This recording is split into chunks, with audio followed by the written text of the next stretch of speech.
आज हम लोग साउंड चैप्टर के न्यूमेरिकल्स करेंगे Selina ICSC board for class 10th से। पहला सम है the wavelength of waves produced on a surface of water is 20 centimetre. Wavelength आपको दी गई है 20 सेंटीमीटर। याद रखें, सेंटीमीटर एसआई यूनिट तो है नहीं, तो इसे तुरंत क्वेश्चन पढ़ते टाइम ही आप इसको इसकी एसआई यूनिट यानी मीटर्स में कन्वर्ट कर लीजिए। तो वो क्या हो जाएगा 20/100, 0 से 0 कैंसिल हो जाएगा, ये आएगा 0.2 metre. So wavelength is 0.2 metres. If the wave velocity is 24 meters per second, so velocity is 24 meters per second. Calculate number 1, the number of waves produced in 1 second. The number of waves produced 1 second, ये तो किसी चीज़ की define है। एक second में कितनी waves produce हो रही हैं, इसी को तो फ्रीक्वेंसी कहते हैं। Waves produced in a second, तो हमें तो फ्रीक्वेंसी निकालने के लिए कहा गया है। हमें फॉर्मूला पता है, v is equal to velocity is equal to frequency into wavelength, v is equal to F lambda. अब हम लोग को फ्रीक्वेंसी निकालनी, तो वो क्या हो जाएगा वेलोसिटी अपॉन लैम्डा। वेलोसिटी की जगह वेलोसिटी की वैल्यू पुट कर दिए और वेवलेंथ की जगह वेवलेंथ की। ध्यान से देखिए, ये ज़ीरो यहाँ से डेसिमल का पॉइंट हटाएंगे, ऊपर ज़ीरो आएगा, 2 12 और एक ज़ीरो, आंसर आएगा 120 पर सेकेंड। ध्यान रखें फ्रीक्वेंसी की यूनिट, और फ्रीक्वेंसी इज इक्वल टू 120 पर सेकेंड।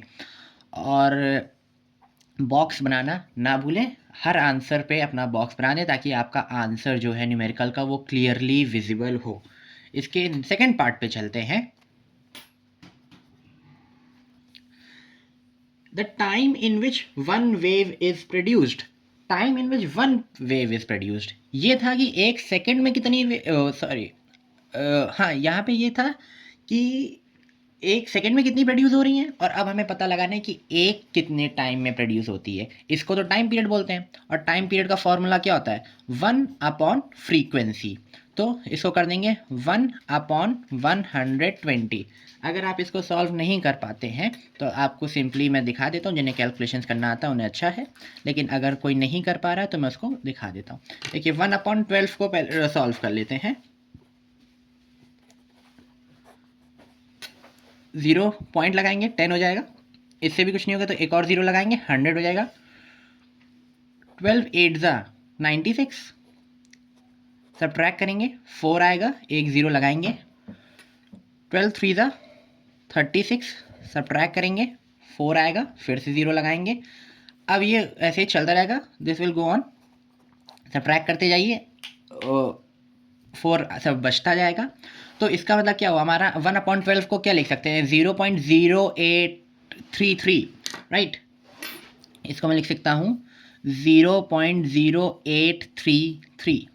अब ध्यान रखें ये एक 10 था जो क्या कर रहा था, डिवाइड कर रहा था। तो डिवाइड कर रहा था यानी इसकी वजह से डेसिमल कहाँ शिफ्ट हो जाएगा, लेफ्ट हैंड साइड शिफ्ट होगा। तो इसका आंसर कितना बन जाएगा, नेक्स्ट पेज पे देखते हैं।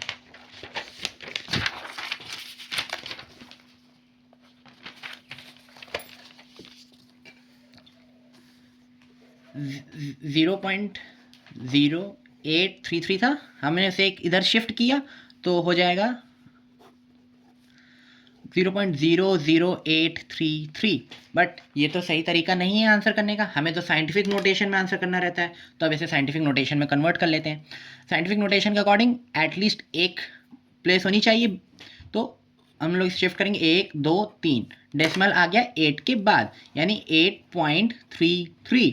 अब कितने जंप करवाए हमने डेसिमल के 3, राइट हैंड साइड की तरफ जंप करवाए हैं, यानी कि 10⁻³ सेकेंड। सो हमारा टाइम पीरियड क्या है 8.3 into 10⁻³ seconds. I hope it is clear to you. Sound chapter के सारे न्यूमेरिकल्स जो हैं वो आपके डायरेक्ट फार्मूला बेस्ड हैं, उनमें आपको कुछ भी ज़्यादा सोचने की, कॉन्सेप्ट अप्लाई करने की ज़रूरत नहीं पड़ती है।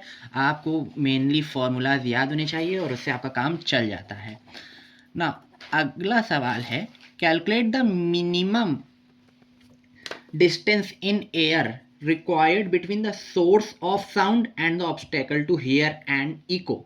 Take the speed of sound in air as 350 meters per second. तो वेलोसिटी ऑफ साउंड इन्होंने दे रखी है हम लोग को 350 मीटर्स पर second.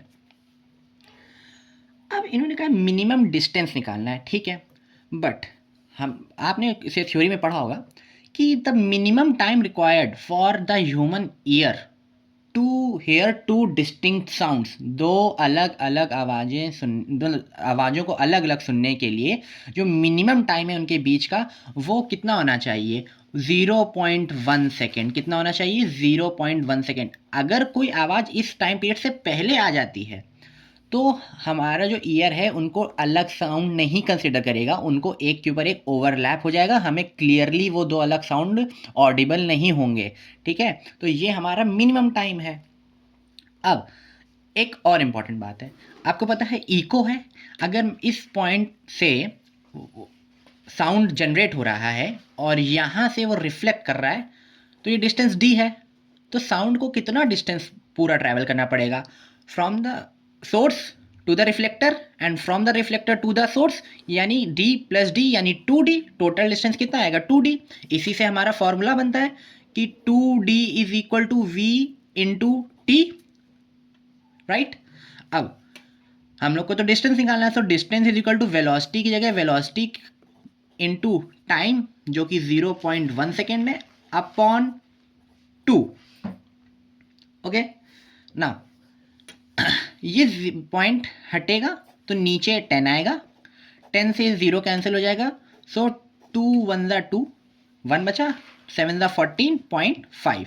So distance will come out to be 17.5 metre. The minimum distance which is required for us to hear an echo is 17.5 metres. अगर इससे कम डिस्टेंस होगा तो साउंड जल्दी वापस आ जाएगा, क्लियरली अलग डिस्टिंक्ट साउंड वो ऑडिबल नहीं होगा, जिसकी वजह से इको नहीं सुनाई देगी. आई होप इट इज क्लियर. अब हम लोग थर्ड क्वेश्चन पे चलते हैं. थर्ड क्वेश्चन जो है वो है what should be the minimum distance between the source and reflector in water so that the echo is heard distinctly. The speed of sound in water is 1400 meters per second. The velocity of sound is given as 1400 meters per second. ठीक है, velocity of sound तो medium के हिसाब से change होती रहेगी, तो obviously air की अलग थी, वाटर में वेलोसिटी ऑफ साउंड अलग रहेगी. लेकिन ईयर तो हमारा वही है, राइट. ईयर तो चेंज थोड़ी नहीं हो जाता है, तो हमें टी मिनिमम तो 0.1 सेकेंड ही लेना पड़ेगा, राइट. यहाँ पे भी वही सेम प्रिंसिपल अप्लाई होगा. इको के लिए साउंड को डी डिस्टेंस जाना होगा सोर्स से रिफ्लेक्टर के लिए, एंड डी डिस्टेंस आना होगा सोर्स से रिफ्लेक्टर से सोर्स के लिए. तो हम फॉर्मूला लगाएंगे 2d is equal to v into T.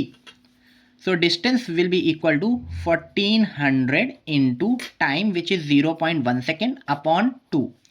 ये डेसिमल हटाएंगे तो नीचे 10 आएगा, 10 से 0 कैंसिल हो जाएगा, 2 7 ज़ा 14 and 0. So your answer is 70 meters, right.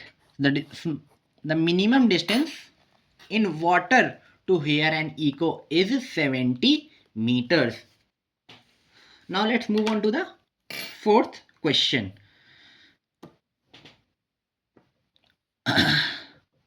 The fourth question says a man standing 25 meters away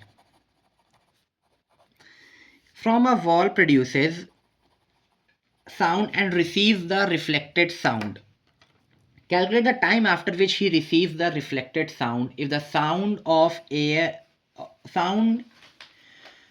in air is 350 meters per second. So the distance is given as 25 meters and the time, so the velocity of sound is given as 350 meters per second. We have to calculate the time after which the sound will come back. Again, अगर ये आपका man है, ये आपका wall है जो कि reflector का काम करेगा, तो साउंड को डी डिस्टेंस ट्रेवल करना पड़ेगा और डी ही डिस्टेंस वापस आना पड़ेगा. तो फॉर्मूला हमारा वही बनेगा 2d is equal to V into T. अब हम लोग को टाइम निकालना है, तो time will be 2d upon V, जिसके लिए हम लोग क्या करेंगे 2 इंटू 25 अपॉन 350, राइट ना। 25 2 is 50, right? So we can write it as 50 upon 350. Now you will cancel zeros, you will get 1 upon 7 seconds, but you cannot leave the answer in fraction. तो 1/7 को हम लोग किस में कन्वर्ट कर लेंगे, decimal में कन्वर्ट करेंगे। जिन्हें आता हो वेल एंड गुड, बट जिन्हें नहीं आता है उनको कैलकुलेशन करके दिखा देता हूँ। ये हो जाएगा 10, 7 1 ज़ा 7, माइनस करेंगे 3 आएगा, डेसिमल लगा चुके हैं इसलिए 0 लग जाएगा, 7 4 ज़ा 28 हो जाएगा, सब्ट्रैक्ट करेंगे 2 आएगा, 0 लगा देंगे, 7 2 ज़ा 14 होगा, माइनस करेंगे 6 आएगा, 0 लगाएंगे, 7 8 ज़ा 56 हो जाएगा, माइनस करेंगे, ठीक। आंसर हमारा है 0.1428। अब मैं आपको नेक्स्ट पेज पे समझाता हूँ कि इसको राउंड ऑफ कैसे करेंगे। हम लोग का आंसर आया है 0.1428।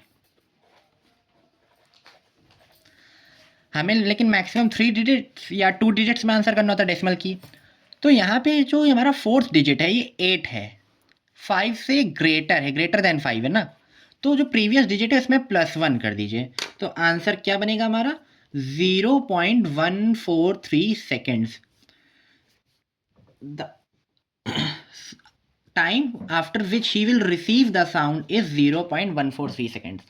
जो भी कैलकुलेशंस करके दिखा रहा हूँ मुझे पता है चाइल्डिश कैलकुलेशंस हैं, जिन लोगों को आती हैं वो इसे स्किप कर सकते हैं, लेकिन जिन्हें नहीं आती है वो ध्यान से इन कैलकुलेशंस को देख लें, और अगर कोई और तब भी प्रॉब्लम होती है तो वो कमेंट कर सकते हैं, मैं उनको वहाँ पे समझा दूंगा। Now we move on to the B part which is theoretical question. Will the man be able to hear a distinct echo, क्या उसको अलग मतलब जो साउंड है वो अलग अलग सुनाई देंगे कि ओवरलैप कर जाएंगे। तो हमने देखा था कि the minimum time for the human ear to hear 2 distinct sounds and in this case echo is 0.1 second, and isn't it greater than 0.1 second, right? So yes, he will appear he will be listening to an echo, he will be able to hear an echo. Why? Because the original sound will only remain or only persist for 0.1 seconds. अब हम लोग 5th question पे चलते हैं। 5th question क्या है? A radar sends a signal. I hope आप लोग रडार जानते होंगे, जो लोग नहीं जानते वो पढ़ाई ज़्यादा कर नहीं रहे आजकल। A radar sends a signal at a speed of 3 into 10 raised to the power 8 meters per second, right? To an aeroplane at a distance of 300 kilometers from it. So the distance is 300 kilometers. After how much time is the signal received back after reflection from the aeroplane? So मान लेते हैं कि ये हम लोग का radar है जिसमें कुछ बना है ऐसा कुछ, और ये हम लोग का एरोप्लेन है जो कि स्ट्रेंजली एरोप्लेन लग नहीं रहा है, पता नहीं क्यों। ये यहाँ से सिग्नल भेजेगा, सिग्नल रिसीव होगा, रिफ्लेक्ट होगा, तो ये हम लोग का सोर्स है, ये हम लोग का रिफ्लेक्टर है। अगर वो डी डिस्टेंस जाएगा तो ऑब्वियसली डी डिस्टेंस वापस आएगा। अब हम लोग को टाइम निकालना है, फॉर्मूला क्या लगेगा 2d is equal to V into T. So time क्या होगा 2d अपॉन वी, राइट। हम लोग वैल्यूज पुट करेंगे 2 इंटू 300 नहीं करेंगे, क्यों? क्योंकि 300 क्या है, किलोमीटर्स में दिया है, हमें इसे मीटर्स में रखना है। सो हम इसे क्या करेंगे 1000 से मल्टीप्लाई करेंगे, 1 किलोमीटर में 1000 मीटर्स, तो 300 में 300 इंटू 1000। अब इसको ऐसे लिखने के लिए से अच्छा है कि हम लोग इसे साइंटिफिक नोटेशन में लिख लें। कैसे लिखेंगे? ध्यान से कि ये 3 जीरोज हैं तो इसे 10⁻³ लिखा जा सकता है, राइट। और जो 300 है इसके जो 2 जीरोज हैं उनको क्या मैं 10⁻² लिख सकता हूँ? जिनको ना समझ में आ रहा वो ऐसे देख लें कि मैं 3 को 3 × 100 लिख लेता, राइट। तो इसको मैं 3 × 10⁻² लिख लेता, ठीक। तो टोटल क्या है? टोटल बनता हम लोग का 3 × 10⁻² × 10⁻³ यही बनता। बेसिस सेम है तो पावर ऐड हो जाएंगी, तो 3 × 10⁻, पावर ऐड कर दीजिए तो 5 आ जाएगा। आई होप अब आपको समझ में आ गया होगा। तो मैं यहाँ लिखूंगा 3 × 10⁻5 और यहाँ पे भी आप लिख दिए कि आपने कैसे कन्वर्ट किया, 3 × 10⁻5 मीटर, ठीक। अपॉन वेलोसिटी, वेलोसिटी मीटर्स पर सेकेंड में पहले से ही दी हुई है तो कोई दिक्कत की बात नहीं है। 3 से 3 कैंसिल हो जाएगा तो बचेगा क्या, 2 × 10⁻5 अपॉन 8। बेसिस सेम है इसलिए पावर्स जो हैं वो सब्ट्रैक्ट हो जाएंगी जब डिवीजन होता है। तो 2 × 10⁻³ seconds time is equal to 2 × 10⁻³ seconds. I hope this question is clear to you. Now we move on to the sixth question. The sixth question says that a man standing 48 meters from a wall fires a gun. तो एक man है जिसके पास एक gun है, I hope he Singham, and he fires a gun. Calculate the time after which the echo is heard. ना इन्होंने कहा eco सुनाई दी है तो ऑब्वियसली जो डिस्टेंस है वो हमें मालूम है कि 17.5 मीटर से तो ज़्यादा होगा, पर उससे कोई फ़र्क पड़ता नहीं, हमें तो निकालना पड़ेगा। देखते हैं कैसे निकलेगा। ये बार बार कॉन्सेप्ट मैं आपको समझा देता हूँ, लेकिन आपको पता है कि it will travel a distance D so it will return a distance D, right. अब हम लोग क्या करेंगे, हम लोग को क्वेश्चन में डिस्टेंस दिया है 48 मीटर और वेलोसिटी दी है 320 मीटर्स पर सेकेंड, दोनों ही SI यूनिट में है। तो डायरेक्ट फॉर्मूला लगाते हैं, 2D = V × T, 2 × 48 = वेलोसिटी जो कि है 320 × टाइम। या फिर आप ऐसे ना करके आप पहले फॉर्मूला भी बना सकते हैं, जिन्हें अगर ये समझ ना आ रहा हो कि टाइम कैसे निकलेगा, 2D/V। बात वही होगी कि अब टाइम निकालने के लिए हम क्या करेंगे, वेलोसिटी को वहाँ डिवाइड करने के लिए भेज देंगे, तो 2 × 48/320, राइट। 16 2 ज़ा 32 होता है, 16 3 ज़ा 48 होता है, 2 10 ज़ा 3/10, एक ज़ीरो नीचे है तो एक डेसिमल स्किप हो जाएगा, टाइम कितना आएगा 0.3 seconds. The time after which he will receive the echo is 0.3 seconds. 12 में से 6 क्वेश्चन हम लोग ने पूरे सॉल्व कर लिए हैं। आई होप आपको क्लियर होंगे। कॉन्सेप्ट के साथ साथ मेरा एम ये है कि आपको कैलकुलेशन भी क्लियर हो। अगर आपको कैलकुलेशन में किसी भी टाइप की प्रॉब्लम है तो आप कमेंट कर सकते हैं, मैं आपको वहाँ पे भी समझाने की कोशिश करूँगा। अगले 6 क्वेश्चंस हम लोग अगले वीडियो में कवर करेंगे। Thank you very much.